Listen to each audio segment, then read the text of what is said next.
অনেকদিন আগে হৃদয়পুর গ্রামে মুন্নি নামে এক দুধওয়ালি থাকত। মুন্নির দিন শুরু হতো রাত থাকতে থাকতেই। ঘুম থেকে উঠে তার প্রথম কাজ গোয়াল ঘর পরিষ্কার করে সুরভিকে খেতে দেওয়া। মুন্নি সুরভিকে খুব ভালোবাসত। সুরভি ছিল ওর মেয়ে। সুরভিরও একটা বকনা বাছুর আছে। মুন্নি তার নাম রেখেছে ধবলি। সুরভি আর ধবলি ওদেরকে নিয়ে মুন্নির দিন কাটে। মুন্নি দুধ দেয়, ধবলিকে খাইয়ে দুধ জাল দিতে বসে। দুধ জাল দিয়ে ঘি বানায়। মুন্নির হাতের ঘির খুব নাম। হৃদয়পুর গ্রামে সবাই মুন্নির কাছ থেকে ঘি নেয়, দুধ নেয়। বেলা থাকতে থাকতে মুন্নি ঘি নিয়ে বেরিয়ে পড়ে। গ্রামের পথে পথে ঘি ফেরি করে বেড়ায়। ঘি নেবে গো, ঘি, বিশুদ্ধ ঘি, ঘি নেবে গো, ঘি, ভালো ঘি, বিশুদ্ধ ঘি, ঘি নেবে গো। ওর গলার আওয়াজ শুনেই গ্রামের সবাই ঘি কেনবার জন্য ব্যাকুল হয়ে উঠত। ভালো ঘি, মুন্নি, আমার 1 কিলো ঘি লাগবে।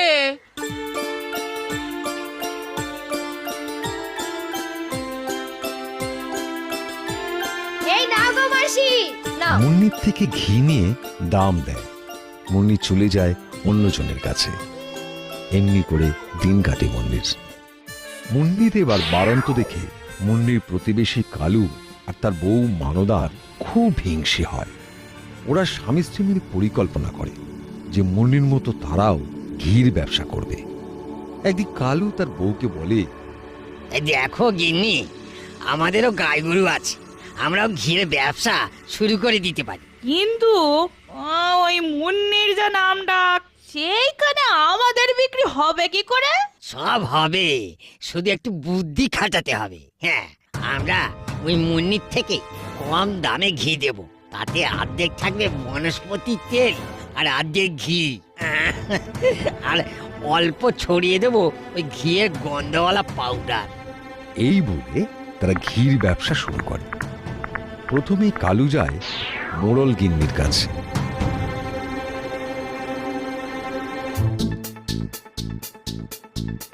গিন্নিমা, গিন্নিমা, ঘি নেবেন? শুদ্ধ দেশি ঘি। না গো কালু ভাই, আমি তো মুন্নির থেকে ঘি নিই, ওর ঘিটা খুব ভালো গো। এই দেখুন গিন্নিমা, আমি কি আপনাকে খারাপ ঘি দেবো?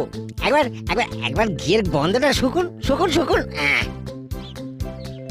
এই বলে কালু ঘিয়ের পাত্র ঢাকনা খোলে। ঘিয়ের পাউডার মেশানো গন্ধ মোড়ল গিন্নিকে মাতিয়ে দেয়। বাহ, গন্ধ তো বেশ ভালো। মুন্নির ঘিতে তো কই এরকম গন্ধ নেই। কি আর বলবো মা, আমি কারুর নামে বদনাম করি না, তবু বলছি ওই মুন্নি, হ্যাঁ, ওই দুধে এত জল মেশায় যে জাল দিলে না ওই ঘিয়ের সেই গন্ধ আর বের হবে কি করে বলুন তো?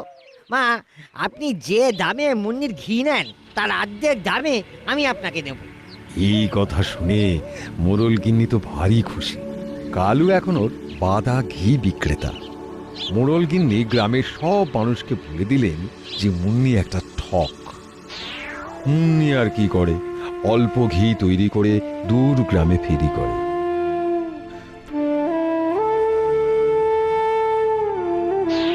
বাড়ি ফিরে সুরভি আর ধবলিকে জড়িয়ে ধরে কাঁদে আর বলে, সুরভি, সুরভি, বল তো আমার কি দোষ? লোকে সবাই আমায় কেন ভুল বুঝলো সুরভি? মুন্নি হাউ হাউ করে কাঁদতে থাকে আর অবলা সুরভি ছল ছল চোখে তাকিয়ে থাকে মুন্নির দিকে। একদিন মুন্নি দূর গ্রামে ঘি বেচতে যাচ্ছে। পথে এক গ্রামবাসী তাকে ডেকে বেশ কড়াভাবে বলে, মুন্নি, মুন্নি, তোমাকে তো সৎ ভাবতাম, তুমি এতদিন আমাদের ঠকালে। কালুর ঘিয়ের গন্ধ এই তোমার থেকে অনেক ভালো, অনেক ভালো, আর দামও তোমার অর্ধেক। ছি ছি ছি ছি ছি মুন্নি, ছি। মুন্নি মুখ বুঝে সব কথা শুনল। সে একা একা বসে কাঁদল।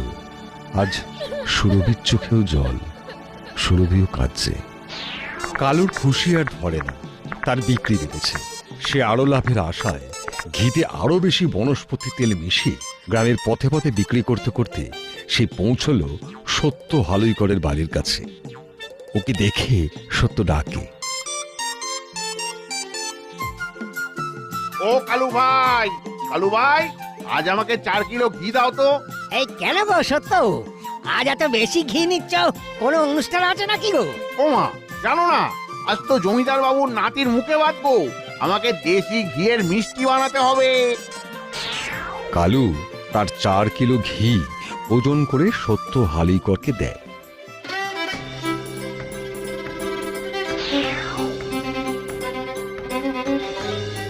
ওদিকে সত্য হালুইকরের ঘিয়ের মিষ্টি খেয়ে গ্রাম শুদ্ধ সবার শরীর খারাপ হলো।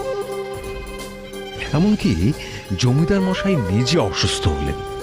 তলব পড়ল সত্য হালুইকরের। সত্য হালুইকর এলে জমিদার মশাই জিজ্ঞাসা করলেন বেশ কড়া ভাবে, কি হে সত্য, তোমার তৈরি মিষ্টি খেয়ে গ্রামের সব মানুষ অসুস্থ হলো কি করে শুনি?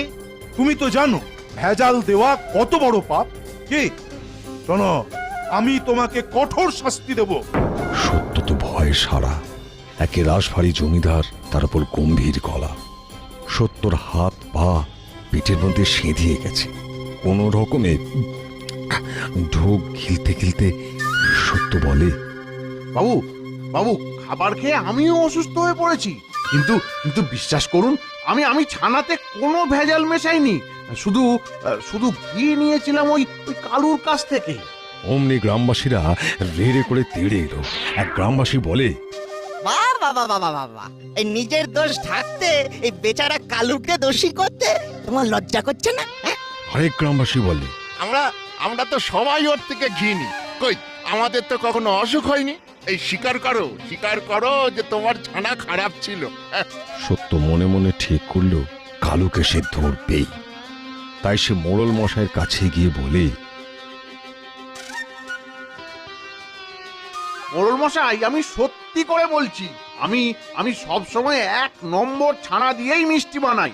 আমার মনে হয় ঘিতেই সমস্যাটা ছিল। আপনি যদি আমার সাথে একটিবার আসেন, তাহলে কে সত্যি বলছে আর কে মিথ্যে বলছে তার প্রমাণ হয়ে যাবে। ঠিক আছে, ঠিক আছে। মোড়ল রাজি হয় সত্যর সাথে কালুর বাড়ি যাওয়ার জন্য।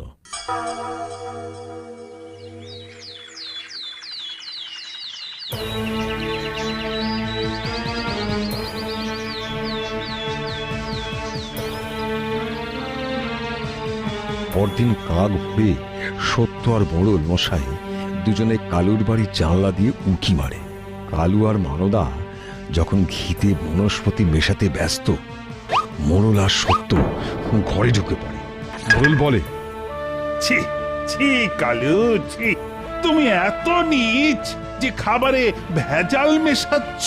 তোমার ভেজাল ঘি খেয়ে গ্রামের সব মানুষ অসুস্থ হয়েছিল, আর সব দোষ আমার ওপরে চাপিয়ে তুমি সাধু সাজলে। কাল চলো কাল কাছারি বাড়ি, তোমার বিচার হবে কাল। পরদিন জমিদার বাড়িতে হাজির কালু। সত্য আর মোড়ল মশাই যা দেখেছে সব বলে। শুনে জমিদার বলেন, খাবারের জিনিসে যারা ভেজাল মেশায় তারা এক ধরনের খুনি, বুঝেছ? তোমাদের আমি রাজার কারাগারে বন্দি করব।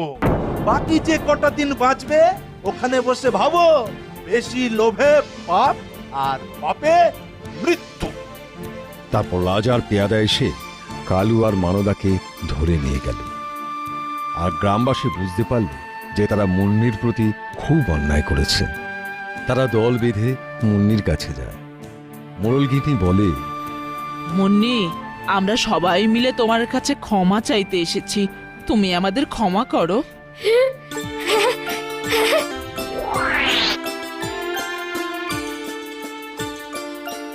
এখন মুন্নি কাঁদছে আনন্দে, তার জয়ের আনন্দে। মুন্নি জানতো মিথ্যে কখনো চাপা থাকে না, তাই সবাই চলে গেলে সুরভি আর ধবলিকে